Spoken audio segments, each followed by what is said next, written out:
Graça e paz, queridos irmãos, amados ouvintes, nesta manhã de quinta-feira, 5 de setembro, o ano é 2024, e nosso devocional diário está no capítulo 12 da segunda carta de Paulo aos Coríntios. Paulo ainda continua defendendo o seu apostolado, e ele vai dizer que conhece um homem em Cristo, que há 14 anos foi arrebatado ao terceiro céu. Se foi no corpo ou fora do corpo, ele não sabia, Deus o sabia, diz o versículo de número 2. E no 4 ele complementa que esse arrebatamento foi levando este homem ao paraíso e que ouviu coisas indizíveis, coisas que ao homem não é permitido falar.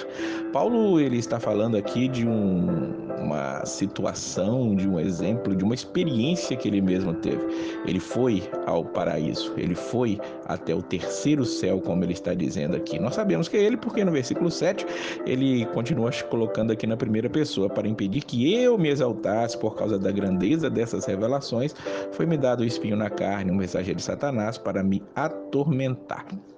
Veja bem que o apóstolo Paulo teve com Jesus durante muito tempo, ele aprendeu diretamente de Jesus enquanto esteve na Arábia, segundo o que diz o livro de Gálatas para nós, mas ele teve outras experiências também. Nós não sabemos quando foi exatamente, talvez essa tenha sido naquele mesmo período, e ele viu o paraíso, ele viu coisas espetaculares, mas a ele não foi permitido dizer o que ele tinha visto lá, e isso ele não conta para nós aqui.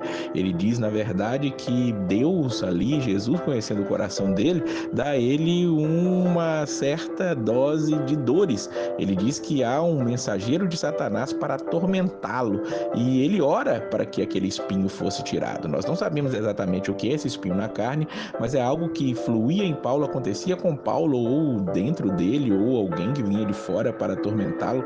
Como eu disse, a gente não tem certeza absoluta do que seja, para que ele não se exaltasse com as grandezas da revelação que ele tinha tido ali. Veja que se Paulo ele precisa ser tratado dessa maneira, imagina nós, imagina o quanto nós precisamos ser tratados para que nós não nos exaltemos com alguma coisa que esteja nos acontecendo. É interessante que, assim como Jesus rogou para passar o cálice dele por 3 vezes ao Pai, ele rogou por 3 vezes para que o Senhor tirasse dele aquela dor, aquele espinho, aquilo que o atormentava. Mas a resposta que ele recebeu foi espetacular. Ele recebeu a resposta de que, versículo 9, a minha graça é suficiente para você, pois o meu poder se aperfeiçoa na fraqueza.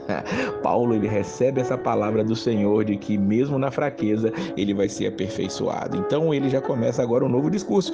Ele diz ainda no versículo 9, então me gloriarei ainda mais alegremente em minhas fraquezas, para que o poder de Cristo repouse em mim, pois quando sou fraco é que sou forte. Ele complementa no versículo 10. Veja bem que aquilo que é dito para ele por Jesus Cristo, que vai trazer para ele força diante do próprio Senhor, é o que ele vai fazer. Então ele está ali dizendo, lembra aquilo que eu falei lá no capítulo anterior sobre minhas fraquezas, dificuldades, todas as coisas que eu passei? Nisso eu me gloriarei, porque na minha fraqueza é que sou forte, é quando sou fraco que busco mais ao meu Senhor, estou mais próximo dele. Ele vai dizer ali, aqueles irmãos continuando dizendo que não tinha os despojado, mas ele tinha as marcas de um verdadeiro apóstolo, que eram sinais, maravilhas, milagres, e tudo isso foi demonstrado com grande perseverança no meio dos coríntios, diz o versículo de número 12, e vai perguntar àqueles irmãos, ironicamente, em que vocês foram inferiores às outras igrejas, exceto no fato de eu nunca ter sido um peso para vocês? Perdoe-me por essa ofensa.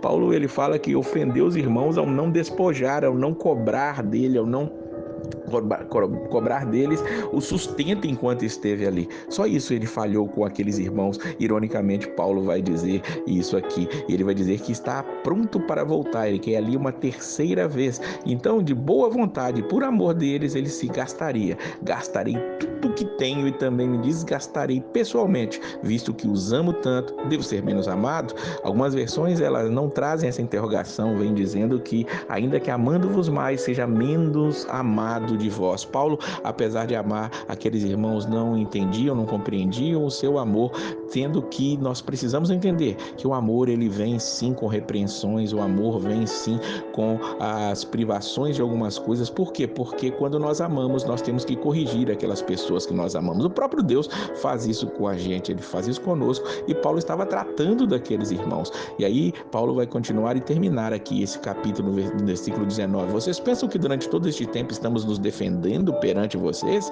falamos diante de Deus como alguém que está em Cristo, e tudo que fazemos, amados irmãos, é para fortalecê-los.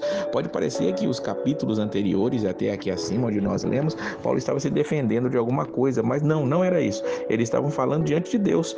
Tudo isso para fortalecer aqueles irmãos. Todos os exemplos que Paulo está falando é para que aqueles irmãos fossem fortalecidos, mas ele tinha um temor.